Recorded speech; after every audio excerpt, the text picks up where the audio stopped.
तक रेडियो सुनता है सारा जहां।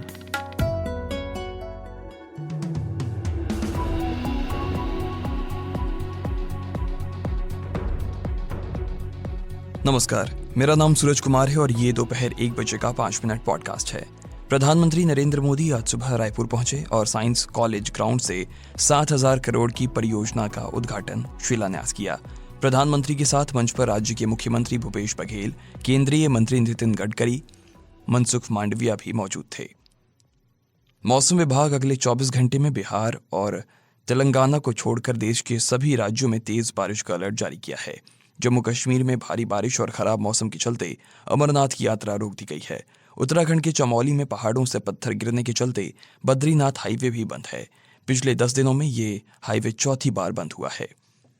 गुजरात हाईकोर्ट ने मोदी सरनेम केस में राहुल गांधी की 2 साल की सजा पर रोक लगाने से इनकार कर दिया। हाईकोर्ट ने कहा कि इस केस के अलावा राहुल के खिलाफ कम से कम 10 केस पेंडिंग हैं। ऐसे में सूरत कोर्ट के फैसले में दखल देने की जरूरत नहीं है। प्रधानमंत्री नरेंद्र मोदी आज गोरखपुर जाएंगे।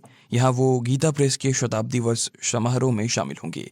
गीता प्रेस के 100 साल के इतिहास में यह पहला मौका है जब कोई पीएम गीता प्रेस पहुंच रहा है। गीता प्रेस को हाल में ही गांधी शांति पुरस्कार मिला है। इसको लेकर काफी विवाद हुआ। महाराष्ट्र सरकार में एनसीपी के अजीत पवार गुट के शामिल हो जाने के बाद राजनीतिक हलचल तेज है। बदलाव के बीच मुंबई में बीजेपी के विधायक दल की बैठक बुलाई गई है। इस अहम बैठक में सभी विधायकों और विधान पार्षदों को शामिल होने को कहा गया है। एनसीपी नेता शरद पवार पार्टी के नाम और चुनाव चिन्ह को लेकर आज चुनाव आयोग में दस्तावेज दाखिल करेंगे। फिलहाल चुनाव आयोग इन दस्तावेजों पर क्या फैसला लेता है, इसका भी इंतजार है। लक्षद्वीप के एक द्वीप पर 5 से 6 लोग फंसे हैं। फंसे हुए लोग एक ही परिवार के हैं। कोस्ट गार्ड ने डोर्नियर शिप और हेलीकॉप्टर भी मदद के लिए भेजा है। रेस्क्यू में पवन हंस हेलीकॉप्टर की भी मदद ली जा रही है।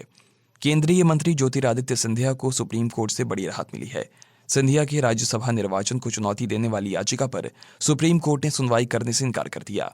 याचिका में मध्य प्रदेश के कांग्रेस नेता गोविंद सिंह ने कहा कि ज्योतिरादित्य सिंधिया के खिलाफ 2018 में भोपाल के श्यामालाल हिल्स थाने में एक केस दर्ज हुआ था, लेकिन उन्होंने राज्यसभा चुनाव का नामांकन भरते हुए इसकी जानकारी नहीं दी थी। तेलंगाना में फलकनुमा एक्सप्रेस के 3 डब्बों में आग लग गई। इसके चलते बोम्मईपल्ली से पगडिपल्ली के बीच ट्रेन को रोका गया। ट्रेन के सभी पैसेंजर्स को उतार दिया गया। किसी भी यात्री को चोट नहीं आई है। 2 दिन पहले दिल्ली के 30 हजारी कोर्ट कैंपस में फायरिंग करने वाले वकीलों के दोनों गुटों के प्रमुख मनीष शर्मा और ललित शर्मा को गिरफ्तार कर लिया गया है। दिल्ली पुलिस का कहना है कि छापेमारी अभी जारी है। सूरजपुर जिले से निकली बीजेपी कार्यकर्ताओं से भरी बस बिलासपुर के रतनपुर में दुर्घटनाग्रस्त हो गई। हादसे में 3 लोगों की मौत हो गई, जिसमें 2 बीजेपी कार्यकर्ता और बस ड्राइवर शामिल हैं। विश्रामपुर के शिवनंदनपुर मंडल के बीजेपी कार्यकर्ता प्रधानमंत्री नरेंद्र मोदी की रैली में शामिल होने के लिए रायपुर जा रहे थे। कांग्रेस ने जेएनयू छात्र संघ के पूर्व अध्यक्ष कन्हैया कुमार को अपने छात्र संघ एनएसयूआई का एआईसीसी प्रभारी बनाया है। कांग्रेस के जनरल सेक्रेटरी केसी वेणुगोपाल ने बताया कि कांग्रेस अध्यक्ष मल्लिकार्जुन खड़गे ने कन्हैया को तत्काल प्रभाव से यह पद दिया है। पाकिस्तान सुपर लीग की फ्रेंचाइजी मुल्तान सुल्तान के मालिक आलमगीर तरीन ने खुद को गोली मारकर आत्महत्या कर ली। लाहौर के गुलबर्ग इलाके में स्थित उनके घर पर शव मिला है। उनकी टीम की कप्तानी पाकिस्तान टीम के विकेटकीपर बल्लेबाज मोहम्मद रिजवान करते हैं। रूस से जंग के बीच अमेरिका ने यूक्रेन को क्लस्टर बम देने का फैसला किया है। इसकी घोषणा कल देर रात तक कर दी जाएगी। 3 अमेरिकी अधिकारियों ने बताया कि यूक्रेन को दिए जाने वाले वेपन पैकेज में क्लस्टर हथियार होंगे, जिन्हें 155 किलोमीटर की होवित्जर तोप से दागा जाएगा। ईरान ने ओमान की खाड़ी में एक कमर्शियल जहाज पर कब्जा कर लिया।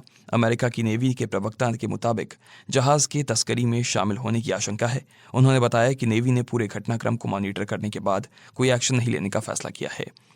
अमेरिका आज से केमिकल हथियारों से मुक्त देश हो जाएगा।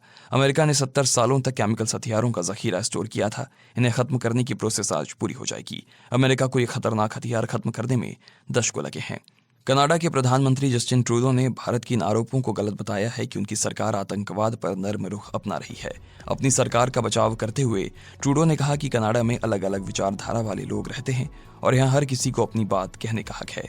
तो ये थी दोपहर 1 बजे तक की बड़ी खबरें। हम शाम 4 बजे आपसे फिर मुलाकात करते हैं।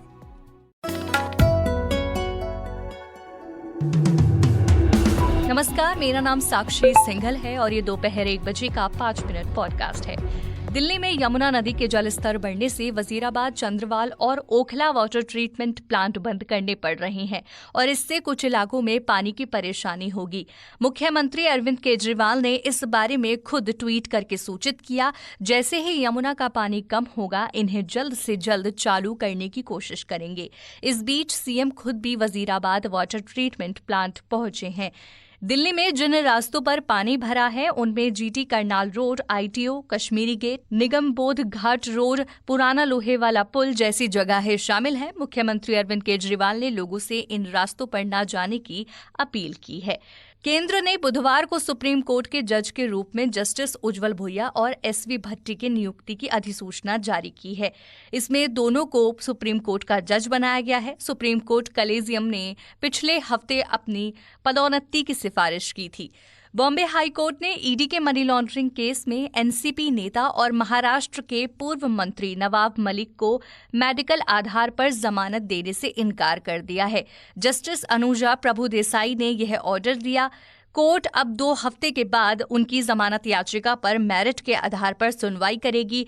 मलिक ने इस आधार पर जमानत मांगी थी। उनकी एक किडनी खराब हो गई है और दूसरी केवल 60% क्षमता पर काम कर रही है और उनकी हालत बहुत खराब हो रही है। भोपाल में ऑनलाइन फ्रॉड ऐप के जाल में फंसे एक दंपति ने अपने 2 बेटों को जहर देकर मार डाला, फिर सुसाइड कर लिया। गुरुवार को दंपति के शव घर में फांसी के फंदे पर लटके मिले। दोनों बेटों को जहर देने की आशंका है। पुलिस को मौके से सुसाइड नोट भी मिला है, इसमें कर्ज का जिक्र है।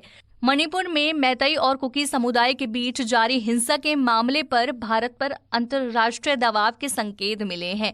यूरोपीय संसद इस मामले में बहस कर रही है, लेकिन भारत ने इस पर कड़ी अपील दर्ज कराई है।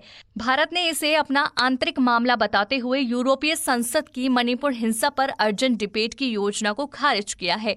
मणिपुर में 3 मई से शुरू हुई हिंसा में अब तक 142 लोगों की मौत हो गई है और लगभग 54,000 लोग विस्थापित हुए हैं। भले ही रिजर्व बैंक ऑफ इंडिया ने ब्याज दरें बढ़ा दी हैं, लेकिन भारत में ज्यादा से ज्यादा लोग कार और बाइक जैसे वाहन खरीदने के लिए लोन ले रहे हैं। वाहन के लिए लोन की धनराशि मई 2021 में 3.65 लाख करोड़ रुपए से बढ़कर मई 2023 में 5.09 लाख करोड़ रुपए हो गई है, जो एक साल में 22% की बढ़ोतरी है। इसका मतलब यह है कि बहुत से लोग वाहन खरीद रहे हैं और उनके भुगतान के लिए लोन का इस्तेमाल कर रहे हैं। टमाटर के बढ़ते दामों के मद्देनजर केंद्र सरकार शुक्रवार से खुदरा बाजार में रियायती दरों पर इसकी बिक्री करेगी। इस फैसले का ऐलान करते हुए उपभोक्ता मामलों के मंत्रालय की ओर से बताया गया है कि दिल्ली, एनसीआर, उत्तर प्रदेश, बिहार और पश्चिम बंगाल में रियायती दरों पर टमाटर बेचे जाएंगे। ये पटना, वाराणसी, कानपुर और कोलकाता जैसे शहरों में मिलेंगे। ये दाम मौजूदा टिन की टमाटर की कीमतों से कम 30% नीचे होगी। यूरोपीय देश लिथुएनिया में 2 दिन तक चली नेटो समिट यूक्रेन की सदस्यता पर बिना कोई अहम स्टैंड लिए ही खत्म हो गई। यूक्रेन को समिट में नेटो की सदस्यता पर बड़ी घोषणा होने की उम्मीद थी। इसके बदले उसे सुरक्षा के सहयोग का आश्वासन मिला। वहीं रूस ने नेटो समिट के दौरान पुतिन के खिलाफ हुई बयानबाजी पर पलटवार किया है। रूस के विदेश मंत्रालय ने कहा है कि नेटो देश शीत युद्ध के हथकंडों को अपना रहे हैं। इसे पैदा होने वाले खतरे का जवाब हम हर तरह से देने के लिए तैयार हैं। मध्य प्रदेश बीजेपी के विधायक दल की अंतिम बैठक में अगले 3 महीने के कार्यक्रमों का फोल्डर दिया गया। इसके मुताबिक बीजेपी 16 जुलाई से 14 अगस्त तक सभी प्रदेश के सभी जिलों में विकास पर्व मनाएगी। इस दौरान 7,245 करोड़ की 15 सिंचाई परियोजनाओं लोकार्पण और 36,348 करोड़ की 13 परियोजनाओं का भूमि पूजन होगा। छत्तीसगढ़ में कोयला ब्लॉक आवंटन में अनियमितता के मामले में दिल्ली की स्पेशल कोर्ट ने सभी आरोपियों को दोषी करार दिया है। आरोपियों में पूर्व राज्यसभा सांसद विजय दर्डा, उनके बेटे देवेंद्र दर्डा, पूर्व कोयला सचिव HC गुप्ता और JLD यवतमाल एनर्जी और इसके डायरेक्टर मनोज कुमार जायसवाल व अन्य शामिल हैं।